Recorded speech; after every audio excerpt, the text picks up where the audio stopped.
There seems to be a trend sweeping across the nation where people are starting to kick out what they don't need and live more simply so that others may simply live. People have been creating homes and dwellings out of unique structures for a while now, but some of them stand out above the rest. This one is no exception. It started with 2 shipping containers and a plot of land. What this guy did with it is pretty phenomenal. It better be, because the project took about 2 years, which is longer than it takes to build most houses 4 times this size. Take a look at his journey in building this livable dwelling. To start, he needed the right piece of land. After the ground was chosen, it was time to lay out the footings. The containers have arrived, side by side on top of the footings. About 6 feet of dirt was dug out the back corner here. This will go back in place to insulate the food storage. This is the water inlet, which will be operated by a hand pump up near the kitchen sink. He chained the containers together temporarily and used expandable foam to insulate between the two. They will eventually be welded together permanently. Here are the original plans he drew up. Simple, but they have everything he needs. He used a marker tied to a wire which was bolted to the floor. This gave him a perfect arch that will be cut out to join the 2 containers into one room. He drilled through the center so he could achieve the exact same cut on both sides. After the first cut using a grinder. These are very large pieces of scrap, which gave him an idea to use them for other things. The second wall was cut now, opening up the space between both containers. Time to weld. Lots and lots of welding. He welded every inch and skipped an inch to prevent warping. After he went back and welded the skipped areas for a perfect structural seal. Here he left openings for the door joints so they could still be used. Time to primer the welds to prevent any rust. Remember that interior wall piece? It looks like it will make a perfect awning for the front door. This was no easy task. After welding on flanges and tabs to hang it from, it was incredibly heavy. He built some very strong supports to hold up the weight as well as rain, snow, and debris. He had to use his tractor to lift the giant piece of metal into place. Now it was time for insulation. This will help the interior of the house stay comfortable as well as offer protection to the metal shipping containers. This process took about 3 hours to complete. He added some pea gravel and drainage tubes around the containers so they wouldn't settle after a long rain or winter. These pipes will be completely buried and drain water away from the foundation. He used some old railroad ties to grade the front of the property and to hold in the dirt he was about to stack against the house.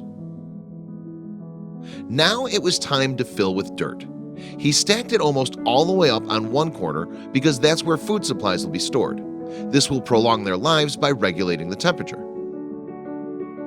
He added a little paint and marked out where the doors and windows will be placed.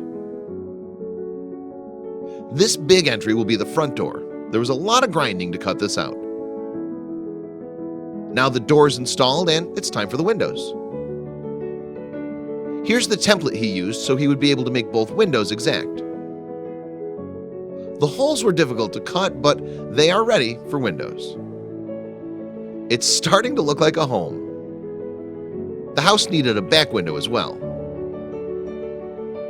Now that the exterior is almost complete, it was time to start framing. He can run electrical and plumbing throughout the containers as well as give a finished look to the walls and ceiling. He installed a washer and dryer, a fireplace, and vented them both to the exterior. After running a little electrical, he now has some lights and a warm fire. Another layer of insulation was added, giving the place more R value, making it more climate controlled. With all the electrical ran, it's time to start covering the walls. He wanted an old cabin in the mountains look. The bedroom doors were installed and wood trim covered the gaps between both halves. Starting to look pretty awesome inside. After laying down some tile, he placed furniture and a fridge into the kitchen. Excellent choice on the wood color. After collecting a lot of cans, he was able to build a solar heater. He cut open one end and drilled 3 holes in the other end of the can. He then washed and dried them. He then stacked them into a frame and siliconed them all together so there'd be no leaks. After that, it was time to paint the solar heater dark black to absorb as much light energy as possible. It was covered in plexiglass to protect it from debris falling or blowing around. If you look underneath the patio cover, you'll see the tubes that feed hot air into the house while returning cold air to be heated and sent back in. Here are the vents. The top one feeds hot air into the home, while the bottom one is the cold air return. Now it was time to build the frame for some solar panels that will provide electricity. Time to wire in the battery. On the opposite end of the home, he installed a solar water heater as well. It recirculates water from this water tank and keeps it at a perfect temperature. There's a small storage area next to the water tank that fits a washer and dryer with ease. The same room contains the shower and a vanity. He had to cut out the floor a little to run the plumbing to the shower, along with the washer and dryer lines. These lines run to a gray water storage septic tank out and away from the house. After covering it with dirt, this is the only thing you see. The toilet is a composting toilet and actually is very low maintenance and allows the builder to stay off the grid. He found a lot of the furniture at yard sales, including this vanity that was very cheap. Here's the master bedroom with a little decoration. This is the second bedroom. These are the doors leading to the bedrooms. The food storage turned out great.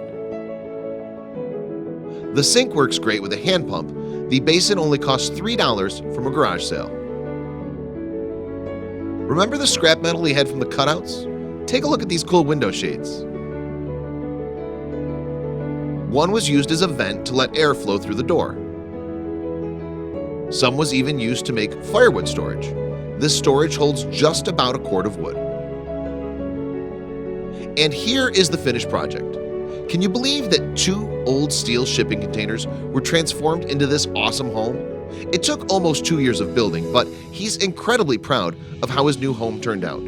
His goal was to build something that he could enjoy on the weekends, or in case of an emergency, could be used as a permanent home. This home is capable of being completely off the grid with its power supply and solar heaters. Shipping containers are incredibly cheap and durable. This is a great idea to build an off-the-grid micro home that provides all the amenities you'll need.